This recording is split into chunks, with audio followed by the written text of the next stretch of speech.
your dopamine is fucked. And I don't say that lightly, but it shouldn't be this way where you're satisfied 1 minute looking at a 6-inch screen and then any other time in your life, you're just bored as fuck and can't get down to any actual work that would yield any real results.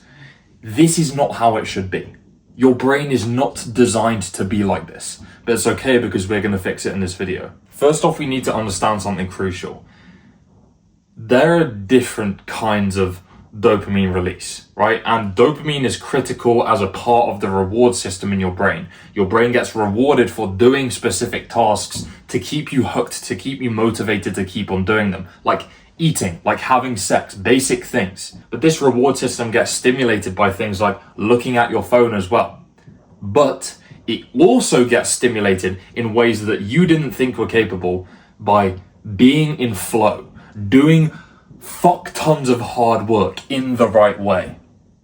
So that's what we're going to break down. First of all, these specific releases of dopamine in your brain as part of the reward system happen in different ways.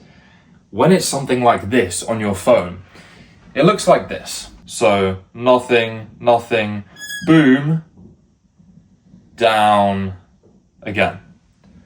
That's what that looks like, right? And so you see the baseline here is so low because we have the contrast of the high peaks here all the time, because it doesn't just look like this, it's going to look like this.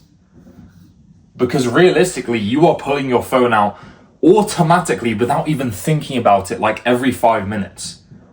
I guarantee all of the times you've looked at your phone today, you've done it without consciously thinking, oh, I should look at my phone now. Oh, I should check this. Oh, I should check that. You do it automatically because when your brain isn't stimulated in other ways, that's when you look for the quick dopamine hit of this. And what does this do? High, low, high, low, high, low, high, low. Again. And we have the contrast of the super low lows because we have the high highs. These low lows would not be there if it weren't for the high highs. This is how this shit works, all right? Now, if we take a step back for a second, right, there's supposed to be a pen and paper, but just ignore that, right? When this happens, you get in the state of flow, in work, in deep work, doing something productive, doing something that actually yields results in your life. So you start working low, low, low, slow build up, slow build up, slow build up, peak, fall, slowly, back down to zero. Now, you may notice that this peak is not as high as the quick dopamine release of looking at your phone or playing a video game. It's not. But that's what's interesting. Because when you don't have the high peaks, you can't process the difference. All you see is just the fact that your baseline is closer to your peaks in dopamine. And so what happens over time is this whole baseline gets brought up in your perception. In your perception. You don't have as high dopamine levels as when you're using the phone, but in your perception, the whole bar just raises up. Now, you might be asking, what actually causes dopamine release in your brain when you're doing something like deep work? I'll tell you what, when you say to yourself that you are going to do something and then you actually execute, number one, you gain self-belief in your ability to do what you said you would do.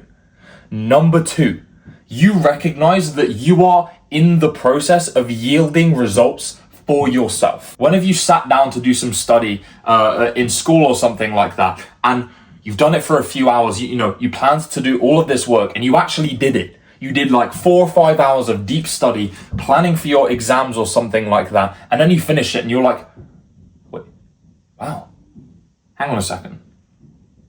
I did everything I said I was gonna do. You feel good. You feel good. It's the reward system kicking into place because you enjoy being in flow. You just can't tell when you have the parallel of all of the highs and lows, right?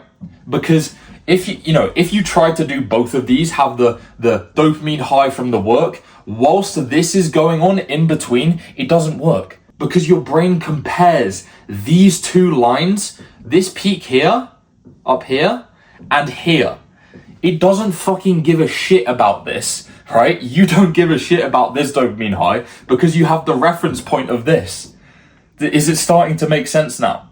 So this can only happen in the absence of constant dopamine abuse from your phone, from your TV, from junk foods, from endless alcohol, weed, drugs, I don't care. Quick dopamine release. In the absence of that, that is when this starts to happen. It sounds simple, right? Just don't look at your phone. Well, it's not, okay? You have been so programmed at this point, and I'm just assuming, right, that you're like most people, including myself. You are so programmed at this point that you will pick up your phone without thinking about it if it is just in arm's reach.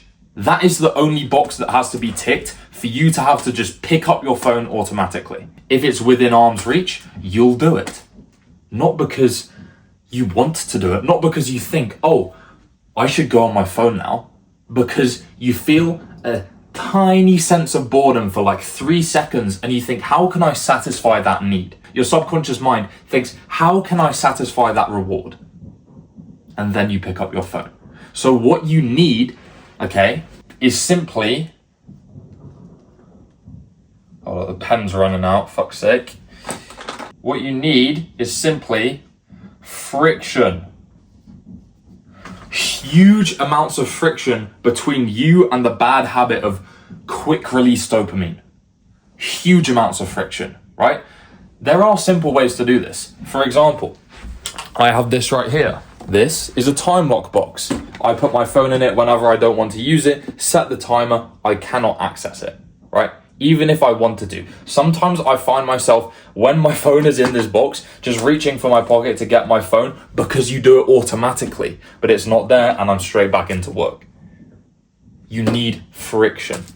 If it's something else, if you're addicted to video games, if you can't sit down and do a session of work or go for a workout because every time you feel bored, you pick up the fucking controller, sell your console or like put it in the attic or something. You need friction. You need friction because these habits are so ingrained that they're automatic, okay? And don't be afraid to make drastic measures, by the way. You can put money on the line. You can say to someone you know, hey, if I do this thing or if I don't do this thing, this amount of work, I'm going to have to pay you like $300 or something, £300, whatever country you're from. It sounds silly, right? But this shit actually works. People make contracts like this where if I don't do this, if I don't meet this deadline, then I have to pay you this amount, simply to get themselves to do it. That's it. Don't be afraid to make drastic measures, but you need friction. That's it for this video. Subscribe if this made any fucking sense. Go and follow my Instagram because I post a ton of value on there every single day. Use code COACHWILL on Applied Nutrition for 20% off your order. I'll see you next time.